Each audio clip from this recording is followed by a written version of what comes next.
Hello, my name is Desiree Molina and my partner's name is Laura Alonso. Our article is titled From Rush Limbaugh to Donald Trump, Conservative Talk Radio and the Defiant Reassertion of White Male Authority by Jackson Cates. So, based on the article's title, hearing the name Donald Trump, everyone has their own opinion, whether he is a white supremacist or a racist or a great president or whatever for the United States of America. However, throughout the article, the radio talk host Rush Limbaugh, he agrees with Trump's ideas and he also presents Donald Trump as a decent human being who only wants what is best for America.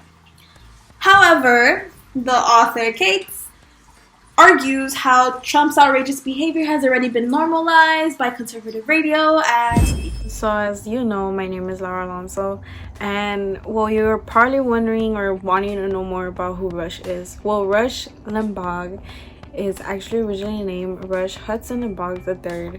He is an American radio personnel and is a conservative commentator. He does have his radio talk show, which is called the Rush Limbaugh Show. Yeah, he started his broadcast pretty early. He was around the age of 16, and he left college early, so he's been at it for a while. As discussed earlier, Limbaugh's conservative radio has basically made an impact in almost every presidential election, including Trump's in 2016. Quoting, during the nomination 2016, Trump relied on national talk radio hosts to beat criticism from rival candidates. In fact, Trump's most significant primary and caucus defeats were in Iowa and Wisconsin, where local conservative radio personalities bucked this trend. Close quote. So, with the audience of conservative talk radio being predominantly white and the majority of listeners to follow Limbaugh's opinions, they basically agree with what he says. Why, you might ask? Because they are die-hard ditto heads. Ditto heads meaning they stand for what they say. You can't tell them otherwise unless you're a supporter. This influences other constituents by wanting to listen to what Limbaugh has to say, or by listening to what other constituents have to say about what he thinks is right, what he thinks is wrong. Basically, conservative talk radio was with Rush Limbaugh. You gotta listen. So, like my classmate or partner Des mentioned before, we do agree with the author because the author is trying to explain how Rush has normalized Trump's actions, and even at the beginning of the article we could see how he quotes or he gives an example of how Trump's actions have not been the best, and he was still elected president, which was...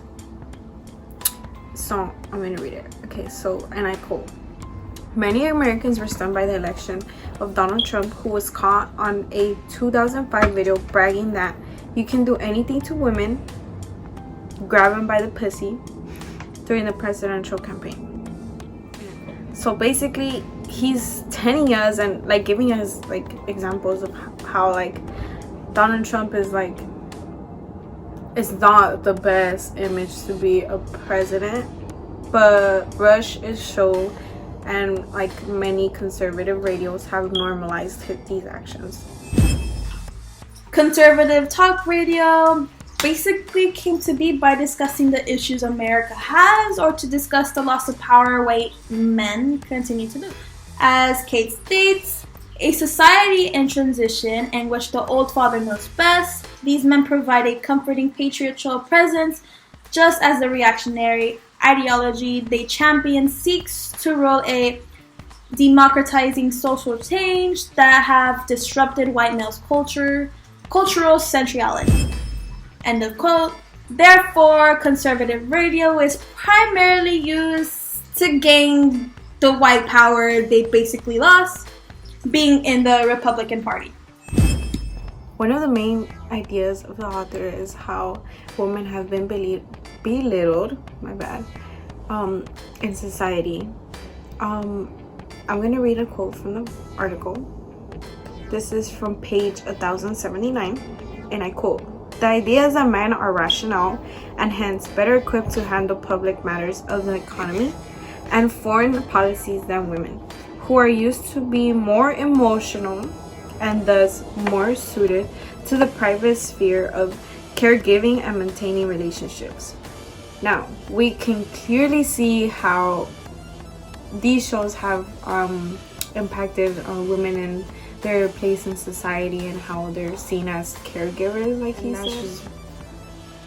That's just like one of the reasons how this show has been impacted. Not only presidential elections, how we mentioned, but also genders and the roles that we're supposed to be having in society.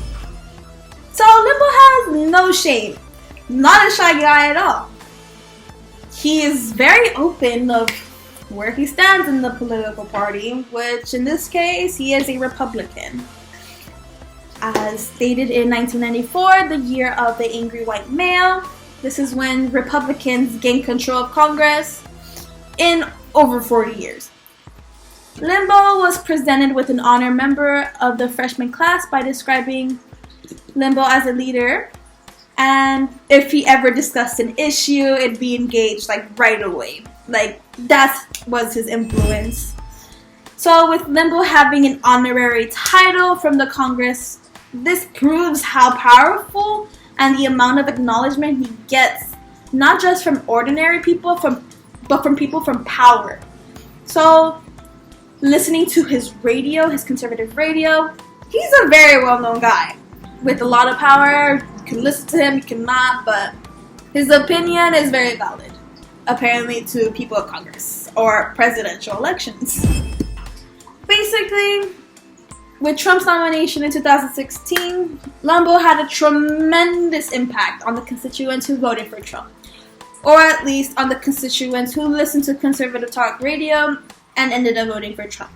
With that being said, Limbo and Trump, with the same personalities, it wasn't that hard for Limbo to depict the right qualities for Trump and saying what needs to be said for him to have the higher hand. As stated in the article, Rush Limbaugh's career paved the way for Donald Trump's political assertion. And Limbaugh, for the past 3 years, he basically devoted himself to defend the white folks from assaults waged by liberal politicians and cultural elites against traditional American values. Traditional American values meaning Americans had the upper hand. Anyone else who wasn't American can go below. Now, we can agree that Rush is radio talk has been a surface as to how Trump's narcissism came to surface, and also that they are both very similar in many ways because they are both, as I quote, they are both heterosexual white men of German American ethnicity who were born 5 years apart. And I quote from page 1008. He is basically saying how just, I guess you could say, hypocritical they both are. They're just meant for one another. I mean, come on. Both very supportive people as to when it comes to military aggression. Overall, conservative talk radio is not merely just for entertainment. As Kate states, quoting, "It is a profound influence not only on elections, but on the very nature of public discourse," closing the quote. Basically saying conservative talk radio on social and political impact is very important because with a nomination like Trump, it is necessary to do your research beforehand and before listening to these conservative talk radio hosts because they're basically stating their own opinion, not what is right and wrong, not based on facts, based on logic. You need to do your research beforehand. Say the critical thinking questions. The first one is, I'm gonna elaborate on it. How do you guys feel that there is media that is coming out, like a radio talk show, right? You hear something, but do you take the time to find if the resources are right? Do you take the time to, I say, Google it to see if whoever said it is saying the right thing? Maybe they're exaggerating on it, maybe they're not. Does it impact your political opinions? Like, let's say, with example, the whole Donald Trump thing, we see all of these very like disturbing actions that he does, but do you take the time to search these actions and actually figure out if they're true? Just be like, okay, well, Donald Trump said this last night, like, is it true? Do I go search for it, or do I just believe my friend that posted it and then just like it and go and tell somebody else and be like, okay, Donald Trump said this last night?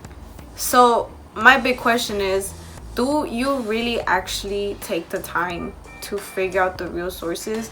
Should you really be listening to these radio talk shows, for example? Do they impact you in any way? So now, my second question is, Make America Great Again. Reflect on how that makes you feel. When you hear that, do you feel angry? Do you feel mad? Does it just remind you of Trump? Is it just merely nothing to you? What does it really mean to you? And I don't mean like Make America Great Again, like, I mean, what do you feel when you hear that? Has that impacted you in any way as to why you wouldn't elect Trump as a president, or has that motivated you to select Trump as a president? How do you feel about it?